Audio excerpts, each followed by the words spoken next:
What's up, Raider Nation? It's your boy Raiderdamus, back once again with my weekly message from the great beyond about what will go down at the next Raider game. Raiderdamus, the great and powerful, is fresh off yet another correct prediction of a Raiders victory. That's all of them this season. I have not missed a game yet. But will the Raiders win again this week? Watch and find out, because I'm about to tell you. With the Raiders traveling to the fetid swamps of New Jersey this Sunday, I've asked the great Beyond for his input regarding the game. And here's what the great old one had to say. Oh, it feels good to be right. It wasn't quite as easy as I thought, but the Raiders got another win and another step closer to the playoffs. And the entire time I've been sending these messages to you, the Raiders have only made the playoffs one time, and when they did, it was without their starting quarterback, so it was really unfair. But who you got this week? The Jets? What do you want, some kind of murderer's road tour of the league's crappiest teams? Well, here we go. If there's one team to take on the mantle of the Cleveland Browns, it's the Jets. They have the worst roster in the league, their organization is a disaster, and draft day is their Super Bowl. Much like the Super Bowl, the Jets haven't done it right since 1969. And though the Jets are very Brown-like, they also resemble the Bengals in that they're the third best football team in their own state, behind the Giants and Rutgers. To say that the tenure of head coach Adam Gase has been unfortunate would be an understatement. The hiring of Gase is the second worst Jet-related disaster in New York in the last 20 years. It's so bad, fans of the Jets look back fondly and lovingly at the days when Rex Ryan was their head coach. It was a great fit between Ryan and the team, because the Jets are also into defeat. Did you know the difference between the Jets and cigarettes? Bill Belichick doesn't smoke cigarettes. The Jets had Belichick as their coach for one whole day, until the team decided to try to make him take orders from Bill Parcells instead of giving him control over the team as Bob Kraft has done. Belichick resigned at the press conference that was held to announce him as the team's coach, which is some serious big dick energy, and Belichick may as well have bought the team right then and there because he's owned them since then. Even when the Jets try to fight back, they shoot themselves in the foot. Oh, you knocked out Drew Bledsoe? Oh, well, here's Tom Brady for the next 20 years. If that isn't the most Jets thing ever, I don't know what is. The Jets won a Super Bowl with one of the most charismatic quarterbacks ever about 50 years ago.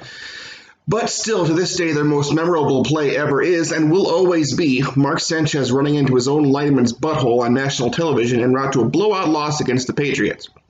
The Jets traded a fifth-round pick to Oakland for Kelechi Osemele and then cut him when he had surgery to fix his injured back. So it's not okay for your all-pro guard to heal up, but it's just fine that your first-round quarterback made out with some underage water fountain and contracted mono. The Jets could have drafted Lamar Jackson, but instead they went with the tried-and-true formula of drafting the next Todd Marinovich, and so this is what they get. Instead of having the most explosive offense in the NFL, the Jets have a guy who will probably end up with hantavirus or tuberculosis or hepatitis D, and as they frantically scout XFL rosters for quarterbacks with a pulse. And you know this is how Christian Hackenberg will end up back in the NFL. Search your heart, search your feelings. You know that it is true. On the internet, there's a small subset of men who, for whatever reason, enjoy being belittled and humiliated. And there's no shortage of ladies willing to tell them what they want to hear. That, in my mind, is what it means to be a Jets fan. That's what being a Jets fan is like. Each week, thousands of Jets fans show up to MetLife Stadium in their finest Keyshawn Johnson jerseys and jet-colored fireman helmets, only to see their team embarrass themselves and make each one of their fans look like total geeks. Oh, you like that? I'm going to lose to the Patriots by 50 points, and you're going to watch it. Here, watching your Mark Gastineau jersey while I blow a fourth-quarter lead to the Dolphins. And why do these people keep coming back? Why do they come back week after week for God knows how many years they've done this? Clearly, these people hate themselves, and by virtue of being Jets fans, they deserve it. But, the secret of this is in the name of the stadium itself, MetLife Stadium.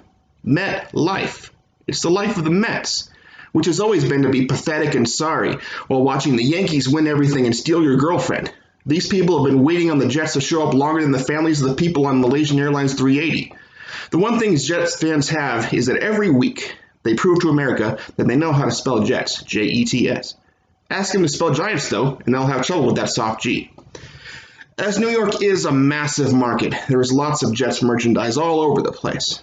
But there are no Jets blankets, because the Jets can't cover anybody. Recently, America sent in Dennis Rodman as a diplomat to help broker peace with North Korea. And it kind of worked, but they would have been far more successful if they had sent Sam Darnold, because he would have easily overthrown Kim Jong-un. It's not going to get better for the Jets. It will never get better for the Jets. They are employing the same strategy they used a decade ago when they had an overpowering defense, a mediocre at best quarterback, an old running back, and no weapons at receiver. And now, instead of putting their best foot forward with Rex Ryan, their coach is Adam Gase, who is the Batman versus Superman of coaching. Intriguing at first, but ultimately a colossal disappointment. The Raiders are coming to town, and they are going to take the Jets' lunch money, and they're going to bury them worse than Jimmy Hoffa was buried under their old stadium. The Raiders will win, 30-16. So that is Raiderdamus' message for this week. I hope you all enjoyed it. So please like and subscribe and share and do all the things you would normally do when you like a YouTube video. And I will see you next week. Raiderdamus and the Great Beyond, signing out.